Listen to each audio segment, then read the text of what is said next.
নমস্কার, পুজো ক্লিক্সের আবার একটা ভিডিও নিয়ে আমি দেব হাজির হয়েছি। আজকে এখন আমরা আছি পাইকপাড়া থার্ড রো অধিবাসী বৃন্দ।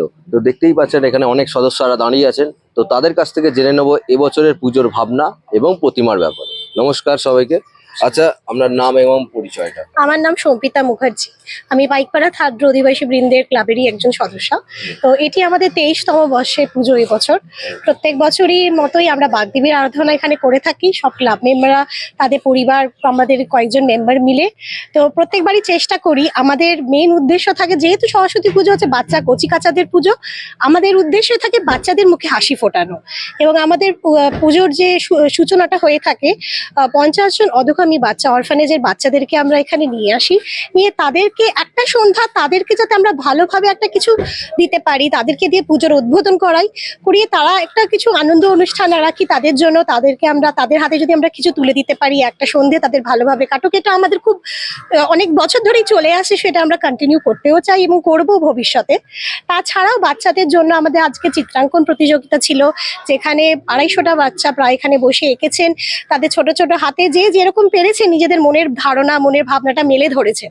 তো আজকে আমাদের এখানে মনে হচ্ছে টালা পার্কের এখানে আমাদের একটা ফুলের এক্সিবিশন হয়, খুব বড়, অনেক দূর দূর থেকে আসে। কিন্তু আমার মনে হচ্ছিল আজকে যখন বাচ্চাগুলো এখানে আঁকছিল, মানে টালা পার্কের ফুলের এক্সিবিশন কি, মানে কাশ্মীরি টিউলিপ ফেস্টিভ্যাল হয়তো হার মেনে যাবে বাচ্চাগুলো হাসি মুখ দেখলে পরে।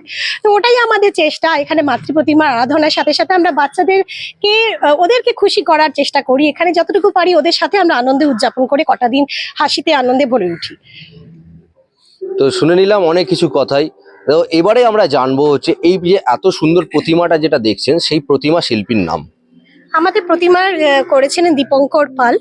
আর আমাদের প্যান্ডেল ভাবনায় আছে তন্ময় হালদার। এটি মধুবনী আর্টের ওপর প্যান্ডেলের থিমটা।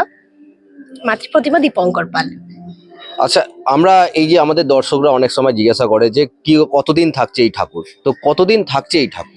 আমাদের উদ্বোধন হয়েছে সরস্বতী পুজোর আগের দিন 22 তারিখ থেকে, এবং আমাদের কালকে অবধি আছে। কালকে আমাদের পুজোর ভাসান আছে 26 তারিখ।